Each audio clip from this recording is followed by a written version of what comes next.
નમસ્કાર ધોરણ 10 ના વહાલા વિદ્યાર્થી મિત્રો, ફરીથી એક વખત આપણી YouTube ચેનલ પર આપ સર્વનું સ્વાગત છે। હવે આપણે સમય ન બગાડતા સીધા જ આપણા ટોપિક પર જઈશું। આપણે આગળ 3 પ્રશ્નો જોયા છે। કેટલા પ્રશ્નો જોયા છે? 3। હવે એનો જે વિડિયો લેક્ચર છે એની લિંક નીચે ડિસ્ક્રિપ્શનમાં તમને મળી જશે। તો ચાલો હવે આગળના ક્વેશ્ચન્સની ચર્ચા કરીએ।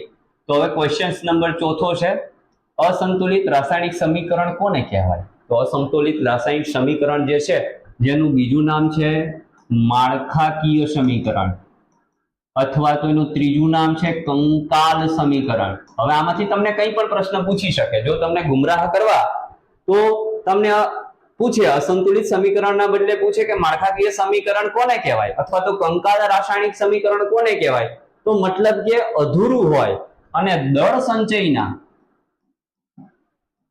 અથવા તો નિશ્ચિત પ્રમાણના આ બંને નિયમોનું જે પાલન ન કરતું હોય એવું જે સમીકરણ હોય એને કંકાલ, માળખાકીય અથવા તો અસંતુલિત રાસાયણિક સમીકરણ કહેવાય। હાવ દેશી ભાષામાં સમજવું, હાવ દેશી ભાષામાં સમજીએ આપણે કે ભાઈ તમારી પાસે એક ઘરઘંટી છે। શું છે?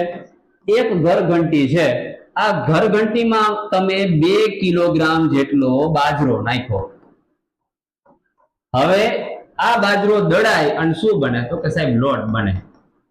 હવે આ લોટ જે છે એ કેટલો નીકળવો જોઈએ? તો કે દળ સંચયના નિયમ પ્રમાણે જેટલું નાખો ને એટલો જ નીકળે। જેટલું નાખો એટલું નીકળે। 2 કિલો દીધો ને ભાઈ તો લોટય 2 કિલોગ્રામ જ નીકળવો જોઈએ। જો 2 કિલોગ્રામ ન નીકળ્યો ને 1.5 કિલોગ્રામ નીકળ્યો તો એનો મતલબ થયો અડધો કિલો ઘંટી ખાઈ ગઈ। તો ઘંટી ક્યારેય લોટ ખાય નહીં। હવે બીજા નંબરમાં ભાઈ 2 નાખ્યો બાજરો અને લોટ નીકળ્યો 2.5 કિલોગ્રામ, 2.5 કિલોગ્રામ।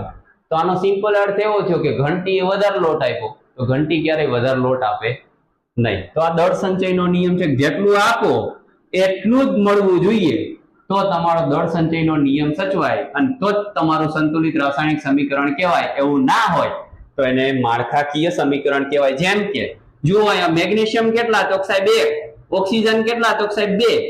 તમે 2 ઓક્સિજન અને 1 મેગ્નેશિયમ મતલબ તમે 3 દીધા। કેટલા દીધા? 3 કિલોગ્રામ। અહીં જુઓ મેગ્નેશિયમ કેટલા નીકળ્યા? સાહેબ 1। ઓક્સિજન કેટલા નીકળ્યા? 1। નિપજમાં પરમાણુ ગુણોત્તર કેટલા મળે? સાહેબ 2। 3 દીધા ને 2 મળે મતલબ ઘંટી ખાઈ ગઈ। આ સમીકરણ છે એને સંતુલિત કહેવાય? ક્યારેય ન કહેવાય। કેમ ના કહેવાય? તો કે અહીંયા સાહેબ ઘટે, તો ઘટે એને પૂર્તિ કરવી પડે। ચાલો એના પછી આપણે નિશ્ચિત પ્રમાણનો નિયમ જોઈ લઈએ। નિશ્ચિત પ્રમાણનો નિયમ મતલબ કે તમે ઘરઘંટીમાં બાજરો નાખ્યો અને ઘરઘંટીએ લોટ આપ્યો ઘઉંનો, આવું બને? બાજરો નાખો ને ઘઉં નીકળે? કોઈ દી ના નીકળે। તો આ નિશ્ચિત પ્રમાણનો નિયમ છે કે ભાઈ જે આપ્યું ને એ જ તમને મળે, એનાથી વિશેષ કઈ મળે ના મળે। ચાલો તો આ 2 નિયમોનું પાલન કરવાનું છે। જેટલું આપવું એટલું મળવું જોઈએ, જે નાખ્યું એ જ મળવું જોઈએ।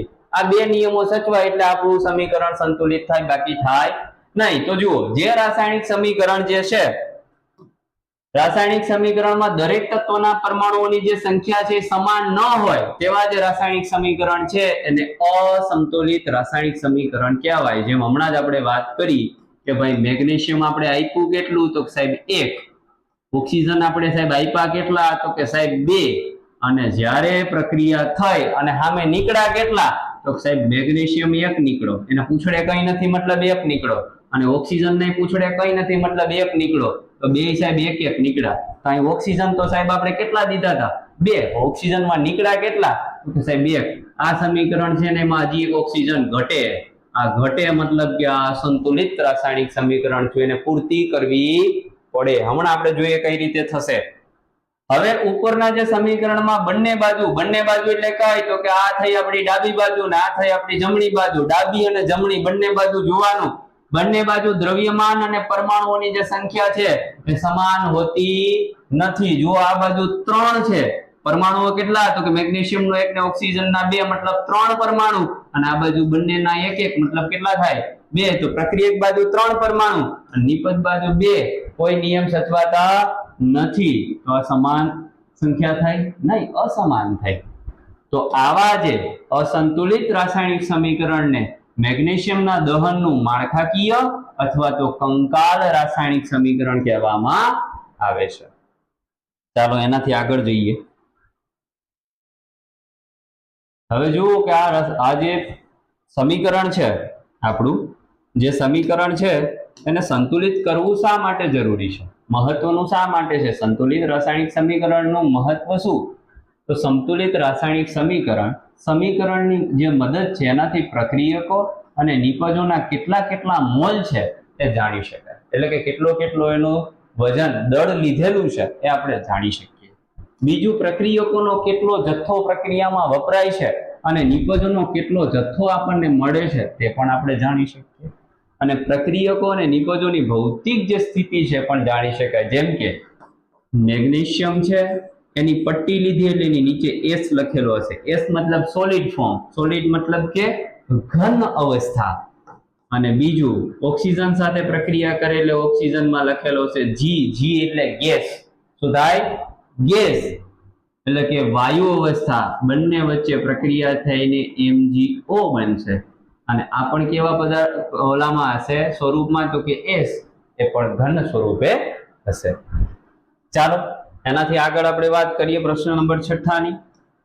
છઠ્ઠો પ્રશ્ન છે, રાસાયણિક સમીકરણને સંતુલિત કરવું કેમ આવશ્યક છે? શા માટે ભાઈ કરવું જોઈએ? તો એ પણ આપણે જોઈ જોઈએ કે પહેલું, સંતુલિત રાસાયણિક સમીકરણમાં જે પ્રક્રિયકો અને નિપજો બંને તરફ તત્વ કે પરમાણુની સંખ્યા સમાન હોય છે. કયો નિયમ? દળ સંચયનો નિયમ. બંનેની પ્રક્રિયકો અને નિપજો આ બંનેમાં પરમાણુની સંખ્યા કેવી રહેવી જોઈએ? સમાન. આ બાજુ તમે બે પરમાણુ લીધા ડાબી બાજુ, તો પ્રક્રિયા થઈને કેટલા નીકળવા જોઈએ સાહેબ? 2 જ નીકળે. આ નિયમ કયો? દળ સંચયનો. તો જુઓ, હવે દળ સંચયનો જે નિયમ છે એના મુજબ દ્રવ્યનું સર્જન કે વિનાશ થઈ શકતો નથી. આખા બ્રહ્માંડનું જે દ્રવ્ય છે, દળ છે, એ નિશ્ચિત રહે. એનું ક્યારેય સર્જન કે વિનાશ થતો નથી. જેથી કરીને રાસાયણિક સમીકરણમાં રહેલા પ્રક્રિયકો અને નિપજોનું દળ કેવું રહે ભાઈ? સમાન રહે. આ બાજુ મેગ્નેશિયમ નો એક પરમાણુ દીધો તો સામે બાજુ એક જ નીકળે, એનાથી વધારે કે ઓછા નીકળે નહીં.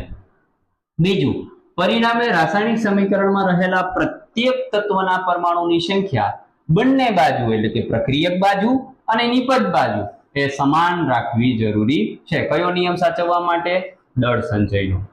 આથી રાસાયણિક સમીકરણને સંતુલિત કરવું આવશ્યક છે. બાકી કેવું રહેશે? માળખાકીય સમીકરણ છે એ દળ સંચયના નિયમનું પાલન કરતો નથી, નિશ્ચિત પ્રમાણના નિયમનું પાલન કરતો નથી. એટલે એ સમીકરણ કેવું પડે? માળખાકીય સમીકરણ ખોટું પડે. કેવું પડે? ખોટું. દાખલા તરીકે જો વાત કરીએ તો અહીંયા ઝિંક છે, એની તમે H2SO4, જેને આપણે કહીશું સલ્ફ્યુરિક એસિડ, જે એસિડોનો રાજા કહેવાય. તો ઝિંક, દાણાદાર જે ઝિંક છે એની આપણે સલ્ફ્યુરિક એસિડ સાથે જ્યારે પ્રક્રિયા કરાવીશું ત્યારે આપણને ઝિંક સલ્ફેટ મળે. શું મળશે? ઝિંક સલ્ફેટ અને હાઇડ્રોજન વાયુ મળે. હમણાં જ આપણે થોડી વાર પહેલા ચર્ચા કરી કે દાણાદાર ઝિંકની તમે એસિડ સાથે પ્રક્રિયા કરાવો ત્યારે તમને શું મળશે? ક્ષાર વત્તા હાઇડ્રોજન વાયુ મળશે.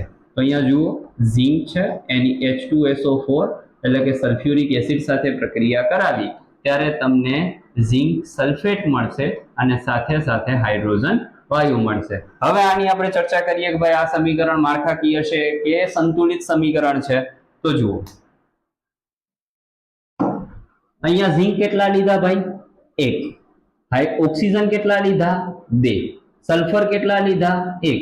અને ઓક્સિજન કેટલા લીધા? 4. ટોટલ કેટલા થાય છે? તો કે 1 ને 2 3 અને 4, 4 ને 4 કેટલા થાય છે? તો કે સાહેબ 8 થાય. કેટલા થાય? તો પ્રક્રિયક બાજુ આપણે કેટલા આપ્યા? 8 પરમાણુ. તો આ બાજુ 8 નીકળવા જોઈએ કે ના નીકળવા જોઈએ? નીકળવા જોઈએ. તો જ આપણું સાચું સમીકરણ, બાકી ખોટું. હવે અહીંયા જુઓ, ઝિંક નિપજમાં કેટલા નીકળે? 1. સલ્ફર કેટલા નીકળ્યા? 1. ઓક્સિજન કેટલા નીકળ્યા? 4. અને હાઇડ્રોજન કેટલા નીકળ્યા? 2. ટોટલ ગણી જુઓ, ટોટલ ગણીએ તો 1 ને 1 2, 2 ને 4 6, 6 ને 2 8. તો અહીંયા કેટલા નીકળે છે? 8. તો 8 આપ્યા હતા અને 8 નીકળે. તો આ જે સમીકરણ છે તે સંતુલિત રાસાયણિક સમીકરણ છે.